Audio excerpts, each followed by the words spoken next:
Welcome back to Maggie and Perloff. We get to see some of our great friends and also unique minds that we get to tap into when we're here on Radio Row.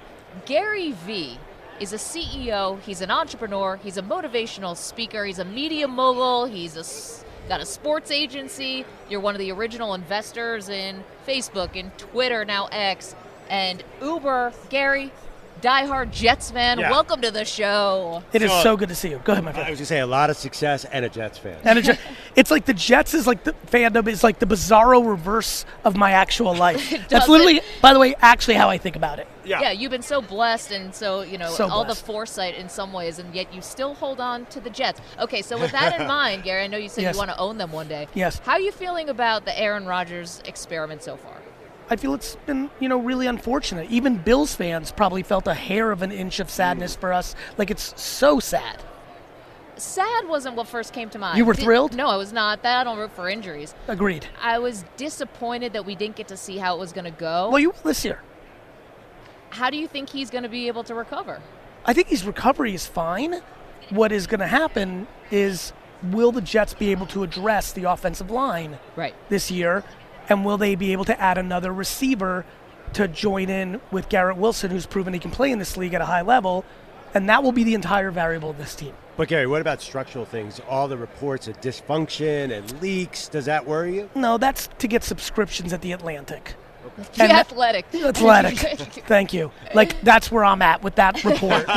like honestly, it is. I'm first of all, when you're losing, look what was going on in Buffalo. For 20 years. Well, forget about that. Oh. Even in this season. Oh, yes. Right. When it wasn't going well in the middle. Yep. There's reports everywhere. Winning Digging is up old stuff. Right. Yep. Winning has a miraculous, I promise you, all those reports will be very different if the Jets have a 5-1 start next year. The reality is that this is a major media market. Obviously, there's always going to be frustration when you have a season with the expectations the Jets had and the way it turned out. Okay, you're a CEO, you're an entrepreneur, you're running multiple companies. Yes. Would you ever go get someone like an Aaron Rodgers in your field and turn the keys of the organization over to them? Like, he does have an outsized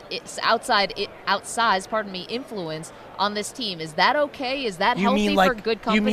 You mean like every single team in professional sports? It might not always be good. Let's talk about Josh Allen. How about LeBron James? Well, forget about that. That's like but Josh Allen has already earned the ability. Do you know how many things Josh Allen dictates in Buffalo? I do, because I'm in the business. Plenty. You mean like every single this is how it works. And for a Jets team, I would actually argue the Jets' rationale to hand the keys over when the defensive side of the ball was so strong. Yep. Don't forget they won that game against the Bills. Oh, they did. They got the Bills' number in New York. They did a good job. The Bills did a nice job this year to win the second game. Look, it's really, I believe that there's a lot of fans that listen to a show like this, I being one of them, and I remember how I grew up. When you don't know and you're that emotional, it's like you just spew things. The reality is almost every top 10 to 15 quarterback in the NFL has remarkable amounts of say in comparison to what the average fan thinks. Like, who's Josh Allen's backup in Buffalo? His buddy, Yeah. Kyle Allen. I was hoping it was your buddy, Perloff's buddy, Case Keenum, he's really tight with. Gary, tapping into, okay, so are you going Super Bowl for the Jets next year? Of course. When you're a diehard, I'm a diehard. Yes, but like real talk, I think Aaron would come back for a third year if the Jets win a playoff game next year. Okay. If the Jets win a playoff game. Show promise. Get close. Let's say they lose in the second round in overtime to Buffalo. Do I think he'll be like, okay, a couple of tweaks, one more before I retire? Yes. So for me, it's playoff win or bust, or we're in a real peculiar spot because we got to reset at quarterback, and that's hard. Okay, Gary, you're also, amongst all the things you do, you work in media. You're a media mogul. You mentioned New York, big media market. Does Rodgers help or hurt with how public he is, how he's not afraid to touch controversial topics, how much he dips his toe into conspiracy theories? Does that help or hurt your Jets? I think that's a really good question. For the way I see the world, I'm going to go with help, and let me explain what I mean. I believe the only way to succeed in New York is to be detached from the feedback of the fans and the media. Whether you're overconfident, like it's funny. It's almost like Eli's funny to me. Eli Manning. Yeah. He's like detached in like a zen, like almost like indifference way. Yeah. And then you have people that are detached because they can just get to the highest. Derek Jeter. Right. Derek Jeter and Eli. Jeter is so determined, confident, that he was able to be detached. Yep. Like, regardless of what you said, and by the way, this is who I am as an entrepreneur. You could say anything you want. I believe in what I believe about me, and that's the end of the game. And there's no human, parents included, that can change the way I think about myself.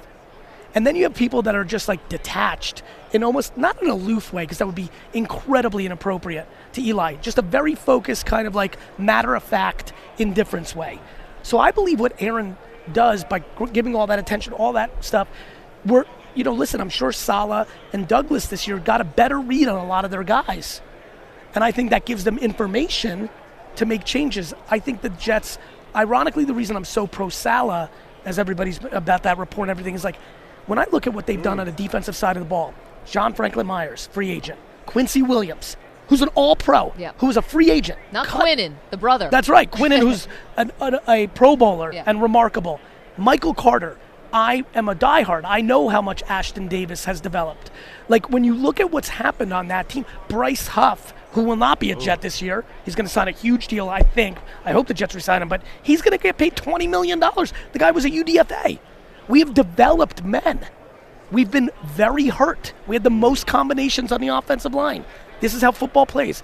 They've got to address the offensive line, but I think they're smoking out the kind of guys that can't play in New York, and I'm sure they'll make decisions based on that, and I think the Jets have shown a lot of courage. They sat healthy scratch Carl Lawson all year. That was one of their big free agents a couple years ago. Correct. Yeah. So, like, they've shown to me as a fan that they're willing to do things that I think winning organizations do. Okay. And so that's why I want to keep it intact, even though it's been a struggle. All right, help settle a show debate. Yes. Dallas Cowboys, another very popular team. Yes, I know them. I believe that Jerry Jones desperately wants to win another ring. Why wouldn't he? Maggie thinks that just being the most popular team in the nation is important enough. Well, beyond that, he's already in the Hall of Fame. He's got the most valuable franchise. Yeah. He's the most powerful owner. And I think dangling the Super Bowl keeps people the carrot in front. I don't without knowing anything about what I'm about to say. Meaning anything inside. Yeah. Right. Because a lot of times I'm pretty close to stuff. So I'm putting this out as a complete guess. He's one of the most powerful owners. Oh. There's a guy up in New England who I'm not a fan of in any shape or form. Yes.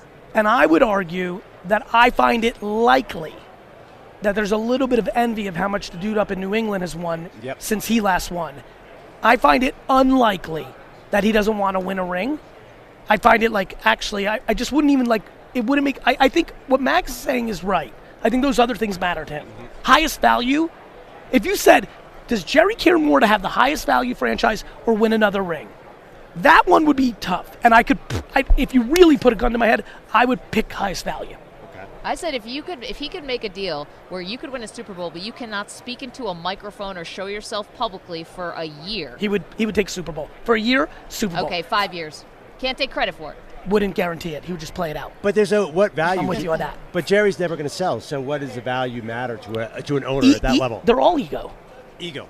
Yep. And by the way, I think that's real. Like, it's real life. These are, who do you think owns football teams? People that have really done it. Yeah. You know what I mean? Like, you don't stumble into ownership. Like, if I ever get to the Jets thing, which I'm trying to do, I would have earned it over a 60-year period.